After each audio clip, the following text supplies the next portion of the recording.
Hello, this is Daniel Raymond, the voice behind Ray's Guide. We've now started to get to the point in Evocati where the build is being able to be kept up for days rather than hours, which is giving us good chance to exercise the system.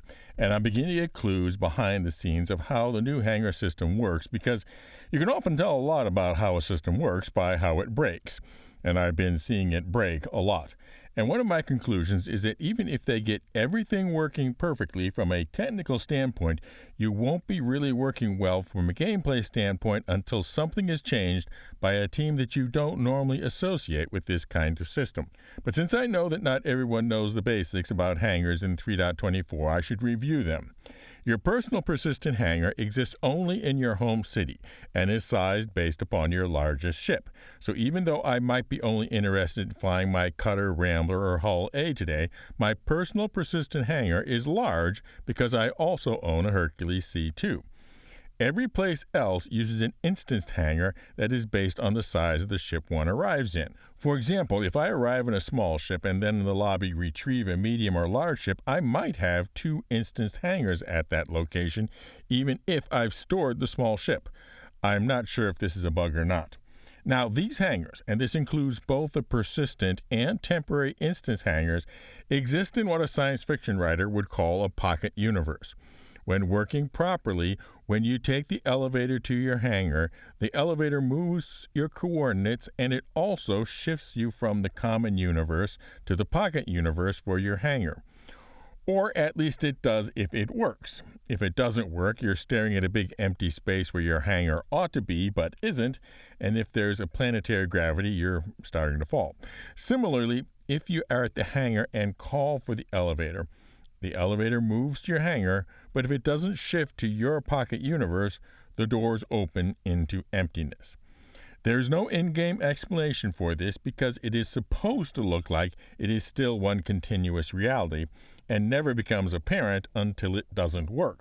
Now, a similar process has to happen when it's time to take your ship out of the hangar. You call ATC and the pocket dimension for your hangar is merged into the shared reality and you get the message, "Gateway granted." In the same manner, as you are flying towards the spaceport and request landing from ATC, the system merges the pocket universe for your instant hangar with the shared reality and you get the same "Gateway granted" message. Or at least you deeply hope that you will get the "Gateway granted" message. Because if you don't get that message, you get a message saying that you are in the gateway queue, what number in the queue you are, and an estimate of time, which is always exactly 100 seconds for each position in the queue, to a ridiculously large number of decimal places. So it is clearly just an expression of the estimated time to open the doors, a time to fly out, and then time to slowly close the doors and be ready to cycle again. But in reality, I've tried to wait out the timer, and it in fact never seems to clear, which of course is a bug. But even if it wasn't a bug, it is an unacceptable situation. Imagine being a player and just third in line and being told that you have to wait 5 minutes for your door to open for you. Even in the best case, and you're just next in line, you're waiting almost a full minute and a half in order for a door to open for you. It's just unacceptable to chronically impatient gamers. The goal has to be having to wait for the door to be extraordinarily rare. It's a classic bottleneck situation, and with the hangar doors, in fact, a double bottleneck, since it is faced on both arrival and departure. And this door bottleneck can really be solved only by increasing the number of doors. And unfortunately, our current landing zones were designed around different presumptions. CIG likely ran reports of the size categories of what ships players were flying and set the number and proportions of small, medium, large, and extra large hangars as a result. Now, however, at landing zones, the criteria isn't what ships they are flying, but what ships is the largest one that they own, which by definition is skewed towards needing a lot more large and extra large hangars. If I remember correctly, Area 18 has only 3 large hangar doors and 1 extra large hangar door. Clearly not enough when we are shooting towards a goal of a 400 or more player servers. Quite a few of them will be having large and extra large personal hangars because they own 1 or more large or extra large ships. So I don't have access to CIG's metrics, but my guess is that home cities need somewhere around 5 to 10 times their current number of large and extra-large hangar doors to make backlogs exceedingly rare. So the team that I alluded to earlier that needs to act fast to essentially rescue 3.24 is the urban designers. Hooray for the architects. So let's look at the tasks that they will need to do to substantially increase the number of large and extra-large hangar doors at home cities from the least challenging to the most. Orison should be a piece of cake. August Dunlop Spaceport's spider web of platforms could be expanded virtually indefinitely, so that should not present new challenges.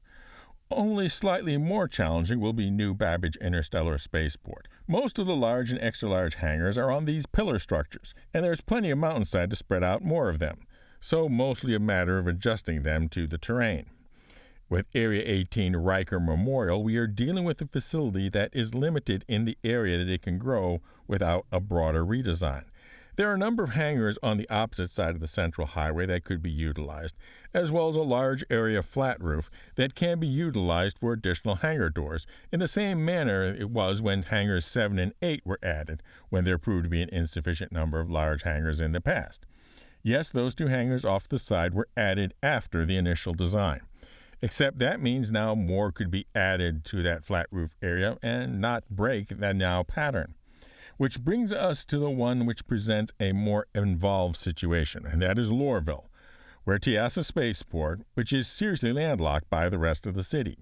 Frankly, I was surprised that when they redesigned Lorville, they didn't use the opportunity to make more area for the spaceport, or even more so to take advantage of the redesign opportunity to move the spaceport to the outskirts, since CIG had previously said that they found the new Babbage design for spaceports to be far better than the other cities.